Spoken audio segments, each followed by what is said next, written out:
Day after tomorrow. कहानी की शुरुआत में ये दिखाया जाता है कि जैक हॉल अपने दो साथियों के साथ, जिनका नाम फ्रैंक और जेसन है, एटलांटिका में है।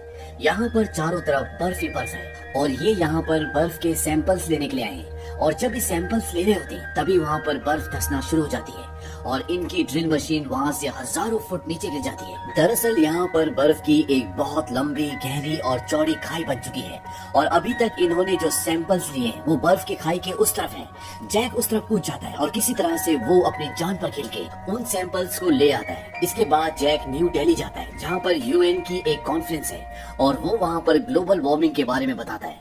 वो कहता है कि अगर ग्लेशियर्स पिघल गए तो गर्मी का मौसम पूरी तरह से इस दुनिया से खत्म हो जाएगा। लेकिन यूएस वाइस प्रेसिडेंट बोलते हैं कि इस काम में अरबों खरबों रुपए का खर्चा है, इसकी कीमत कौन चुकाएगा। जैक बोलता है कि अगर हमने कुछ नहीं किया तो हमें और भी बड़ी कीमत चुकानी पड़ सकती है। बर्फीली चोटियां बहुत तेजी के साथ गायब हो रही है और जो आखिरी छोटा सा बर्फ का टुकड़ा टूटा था उसका साइज एक पूरे शहर के बराबर था।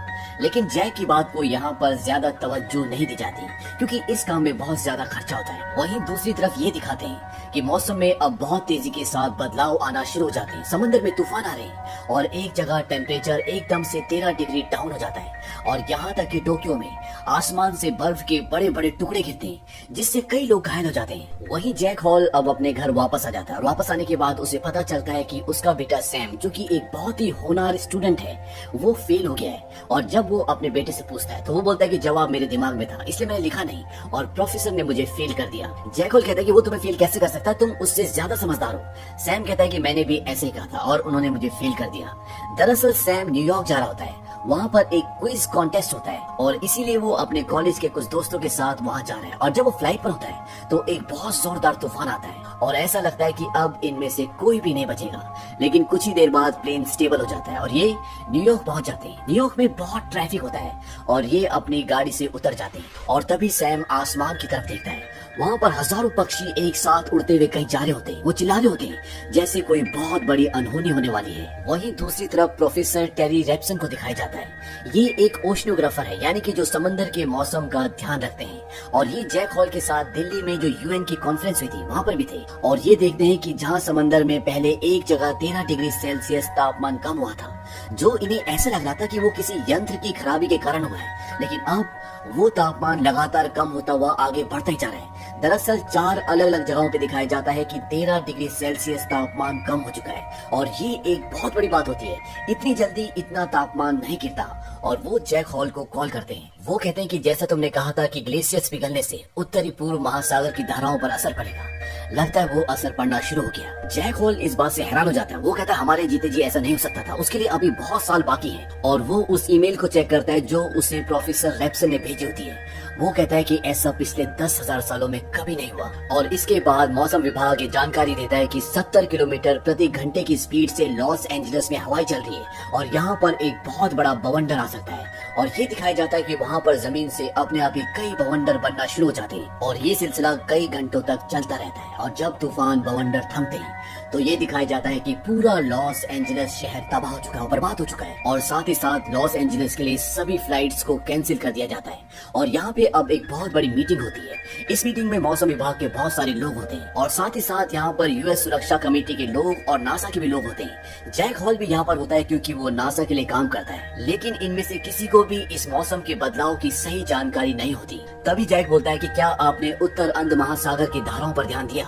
वो बताता है कल रात को मुझे प्रोफेसर रैप्सन का कॉल आया था और उनके मुताबिक धाराएं बदल गई हैं। तभी एक आदमी बोलता है ये कैसे हो सकता है। जैक बताता है कि इन धाराओं का संतुलन नमक के पानी से और मीठे पानी से होता है और ग्लेशियर पिघलने की वजह से कितना पानी समंदर में गया है इसका आप अंदाजा भी नहीं लगा सकते। और मुझे ऐसा लगता है कि समंदर से नमक का पानी कम हो रहा है और आप अंदाजा भी नहीं लगा सकते कि इससे मौसम कितना बदतर हो सकता है। वो इन्हें ये भी बताता है कि प्रोफेसर रैप्सन के केंद्र के पास कुछ जानकारी है और वो चाहते हैं कि मैं अपने प्राचीन यंत्र में उस जानकारी को डालकर आगे के मौसम की जानकारी को प्राप्त कर सकूं, जिस तरह से उसने पिछली बार अनुमान लगाया था। लेकिन पिछली बार जैक ने जो अनुमान लगाया था उसके अनुमान के हिसाब से ये सब 100 सालों बाद होना चाहिए था, लेकिन ये बहुत जल्दी हो गया। लेकिन उसका अनुमान बिल्कुल ठीक था। पर यहाँ पर जैक की बात को ज्यादा तवज्जो नहीं दी जाती। उन्हें लगता है ये सिर्फ एक थ्योरी है, लेकिन यहाँ पर कुछ लोग होते हैं जो जैक का साथ देने के लिए तैयार हो जाते हैं और ये सब इस पर शोध करते हैं और इन्हें ये पता चलता है कि आने वाले 8 से 10 हफ्तों में मौसम पूरी तरह से बदल जाएगा, जान माल की बहुत हानि होगी। और इसीलिए जैक वाइस प्रेसिडेंट के पास जाता है और वो उसे बताता है कि मेरे बनाए हुए मॉडल से मुझे ये पता चला है कि 8 से 10 हफ्तों में बहुत तबाही होने वाली है। लेकिन वाइस प्रेसिडेंट कहते हैं कि तुमने दिल्ली में यूएन की बैठक में कहा था कि ऐसा 100 सालों तक नहीं हो सकता। जैक बोलता है कि मैं गलत था, हमें शहरों को खाली करवाना चाहिए। वाइस प्रेसिडेंट बोलते हैं कि शायद तुम इस बार भी गलत हो, हम शहरों को खाली नहीं करवा सकते, और वो वहाँ से चले जाते हैं। वहीं दूसरी तरफ ये दिखाया जाता है कि ब्रिटिश रॉयल फैमिली 3 हेलीकॉप्टर्स में कहीं जा रही होती है और रास्ते में बहुत सारे बादल होते हैं। वहाँ टेम्परेचर लगातार गिरना शुरू हो जाता है और टेम्परेचर इतना डाउन हो जाता है कि हेलीकॉप्टर हवा में जम जाते हैं और वो आसमान से नीचे गिर जाते हैं और ब्रिटिश रॉयल फैमिली पूरी की पूरी बर्फ में दफन हो जाती है। वहीं दूसरी तरफ न्यूयॉर्क के मैनहट्टन शहर में, जहाँ पर जैक का बेटा सैम होता है, वहाँ पर बारिश होना शुरू हो जाती है और पानी जमीन से भी आना शुरू हो जाता है। और तभी वहाँ पर एक बहुत बड़ी सुनामी आती है और उस सुनामी में पूरे मैनहट्टन शहर में पानी पानी हो जाता है। वहाँ पे सड़कों पर पानी आ चुका है, लोग अपनी जान बचाकर भाग रहे होते हैं। वहीं दूसरी तरफ ये दिखाते हैं कि जैक अभी भी अपनी रिसर्च को जारी रखता है और उसे ये पता चलता है कि आने वाले समय में 3 जाइगेंटिक हैरिकेन आने वाले हैं, यानी कि बहुत बड़े बवंडर, और ये 3 जगहों पर आएंगे, कनाडा, स्कॉटलैंड और साइबेरिया। और 24 घंटों में ये अपना पूरा रूप बदल लेंगे और 48 घंटों में ये कहाँ तक फैल जाएंगे इसका अंदाजा भी कोई नहीं लगा सकता। वो प्रोफेसर रैप्टन को पूरा डेटा भेजता है और वो उन्हें बताता है कि 7 से 8 दिन बाद जब ये पूरा बवंडर, पूरा तूफान खत्म होगा तो हम आइस एज में पहुंच जाएंगे। जैक प्रोफेसर को बोलता है कि तुम वहाँ से निकल जाओ क्योंकि तूफान उसी तरफ बढ़ रहा होता है। प्रोफेसर बोलते हैं कि अब बहुत देर हो चुकी है। वहीं दूसरी तरफ ये दिखाते हैं कि जैक का बेटा सैम अभी भी न्यूयॉर्क में फंसा हुआ है और वो अपने डैड को कॉल करता है और वो उनसे पूछता है कि ये सब क्या हो रहा है। उसके डैड उसे बताते हैं कि तूफान बहुत जल्दी वहाँ पर आने वाला है और हालात बहुत बदतर हो जाएंगी और हवा इतनी सर्द होगी कि लोग जमकर मर जाएंगे। यहाँ पर सैम अपने डैड से ज्यादा बातें नहीं कर पाता क्योंकि पानी का लेवल धीरे धीरे बढ़ रहा होता है और वो टेलीफोन बूथ के ऊपर तक आ जाता है और फोन कट जाता है। अब जैक अपने बेटे को लेने के लिए न्यूयॉर्क जाना चाहता है, लेकिन उसका साथी बोलता है कि तुम वहाँ मत जाओ, अगर तुम वहाँ गए तो तुम कभी भी वापस नहीं आ पाओगे। जैक बोलता है कि मैं पहले भी कई बार बर्फीली जगहों पर जा चुका हूँ। उसका दोस्त बोलता है कि ये वैसी जगह नहीं होगी। उसकी पत्नी भी वहाँ पर होती है। जैक अपनी पत्नी से कहता है कि मुझे मत रोकना और जैक अपने बेटे को बचाने के लिए न्यूयॉर्क निकलने की तैयारी करता है।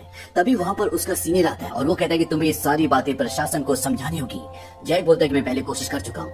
वो बोलता है कि तुमसे प्रेसिडेंट मिलना चाहते हैं और वो प्रेसिडेंट से मिलने जाता है और उन्हें समझाता है कि ये तूफान 7 से 8 दिन चलेगा और तूफान रुकने के बाद यहाँ का टेम्परेचर उतना ही होगा जितना पिछले शीत युग यानी आइस एज के वक्त था। वो जैक से पूछते हैं कि अब हम क्या कर सकते हैं। जैक उन्हें बताता है कि हम दक्षिण में जितना दूर तक जाएंगे उतना सेफ रहेंगे। प्रेसिडेंट पूछते हैं जो लोग उत्तर में फंसे हुए हैं उनका क्या।